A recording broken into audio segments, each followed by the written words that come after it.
Try it with me. The words are yai dai dai, yai dai yai and dai dai, ai dai yai dai dai. Again, yai dai yai yan dai dai,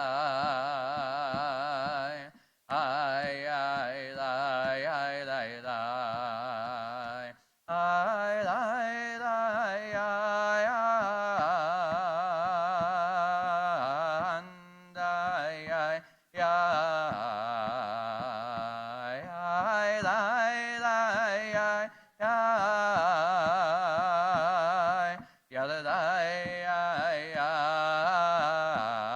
Now the part we know already.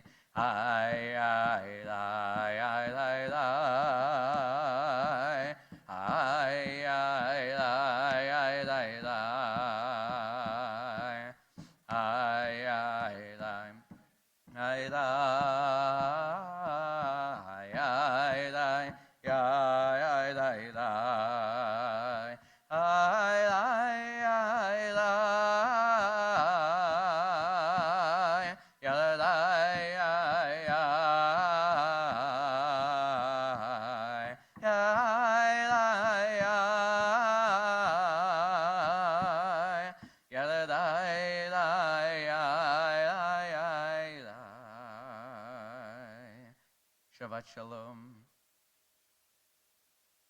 Some of you, I think, know this already, but this morning we read my absolute number one favorite section of the Torah. It's the most, this is a big statement, but I'm going to say it, the most fascinating chunk of biblical text that exists in our tradition. Whoa. I actually gave a presentation on it in my 4th year of rabbinical school, and I found the presentation as well as my excellent grade on it. This past week, there was a PowerPoint slideshow and everything. It was a big hit. So it's been exciting to me for quite some time. You should know it's a very short section of the Torah, just 2 verses, 85 letters. It's not the content that makes it particularly interesting, because these 2 verses are really just narrative, a little bit of context about what's happening as the Israelites continue to wander through the wilderness. The verses say, when the ark would set out, Moshe would say, "Advance, O God, may your enemies be scattered, and may your foes flee before you." And when the ark came to a stop, Moses would say, "Return, O God, you who are Israel's myriads of thousands." Vayihi bin soa ha'aron vayomer Moshe, Kuma Adonai v'yafutzu oyevecha, v'yanusu misanecha mipanecha. Uvnucho yomar shuv'a Adonai rivavot alfei Yisrael. Today, these 2 verses are part of our liturgy. We sing them on Mondays and Thursdays and Saturday mornings every time we take the Torah out of the ark. What makes these verses so interesting is how they're actually, physically written in the Torah. They're bracketed by what are known as inverted nuns. That is, before the first word and after the last word, there's a Hebrew letter nun. But the nun is written backwards, or in some versions of the text, upside down from how it usually appears. This is the only instance of such a phenomenon in the Torah. And so, of course, throughout the years and the generations, much has been made of this. Many questions have been asked. Why are these verses seemingly separated from the rest of the Torah in such a way? One answer in the Talmud suggests that instead of 5 books in the Torah, like we all know and learned in Hebrew school, there are actually 7 books in the Torah.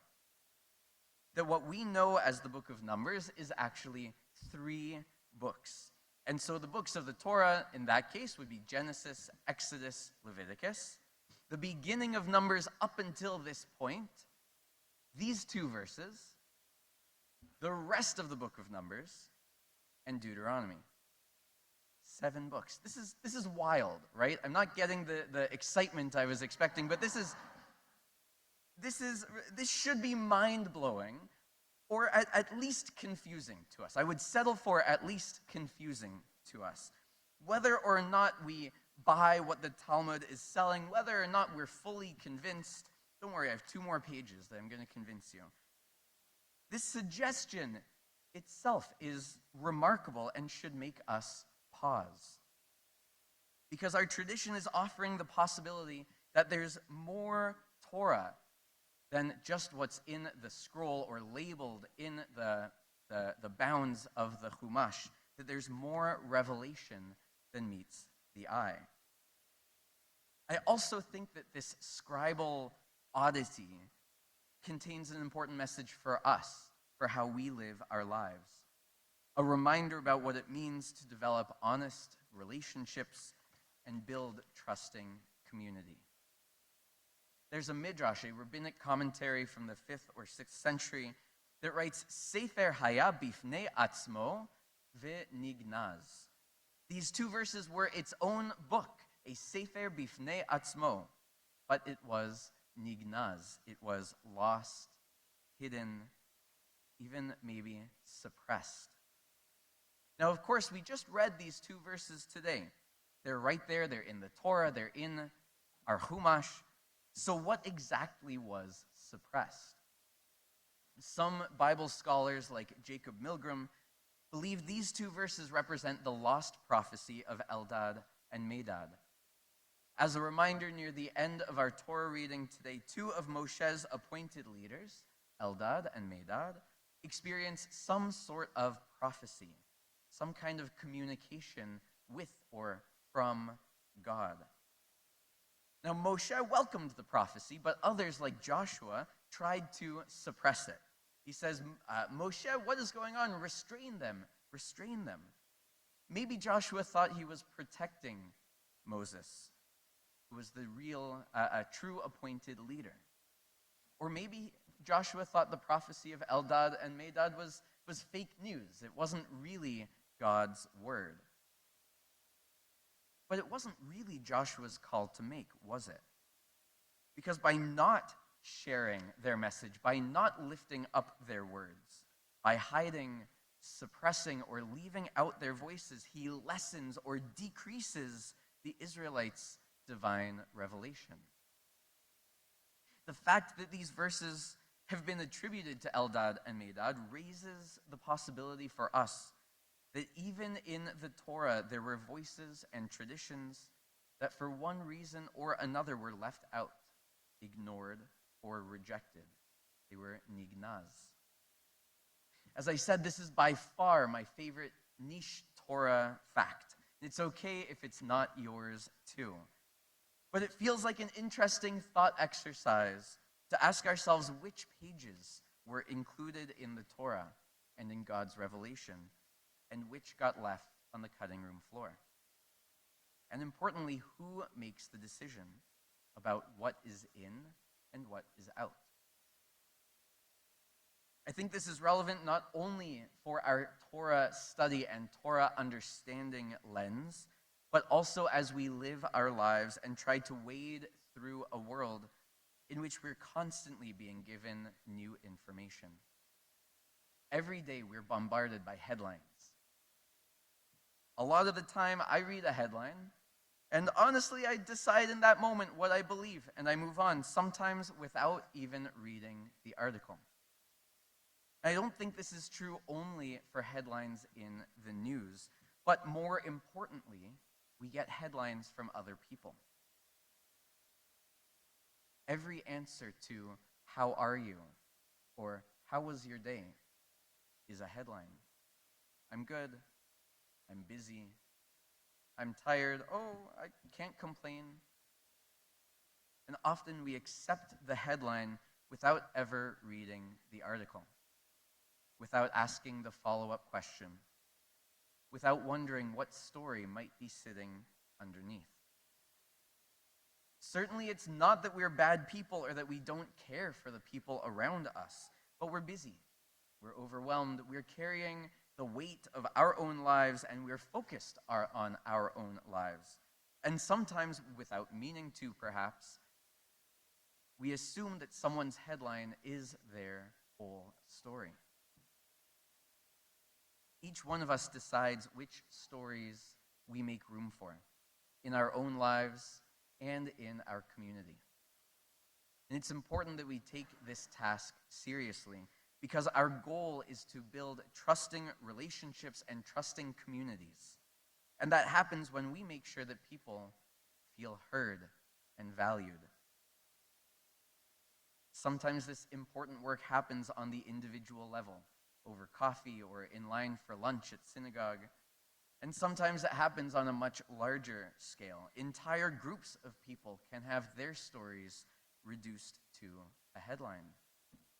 Communities can decide intentionally or unintentionally which voices are centered and which remain on the margins.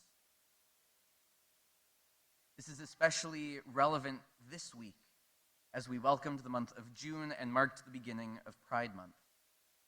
For too long, LGBTQ plus people, including members of the Jewish community, have had parts of their stories and identities treated as something to hide away, something to keep outside the center of community life. Their stories have been nignaz, hidden, suppressed, and their voices left out of the communal story. For generations, queer Jews were given the message, sometimes explicitly and sometimes subtly, that they did not belong in sacred spaces, in Jewish communities, in conversations about Torah. What a loss that was, not only for them, but for all of us. Whenever someone is reduced to their headlines, we fail to see the fullness, appreciate the fullness of who they are. And so our community is incomplete. Our revelation is incomplete too. Pride Month is a reminder that these voices are not external to our tradition. They're part of our story, of our community, of our families, and our Torah. As Joy Layden has taught, reading Torah from a transgender perspective does not replace the tradition. It can reveal parts of the tradition we have not yet noticed. The question is how we will build communities of enough trust that every person's Torah can be heard. Listening is at the core of what it means to be Jewish, to be a person who's in community with other people. We trust that our own stories will be heard and valued, and we commit to listening deeply enough to hear the stories of others.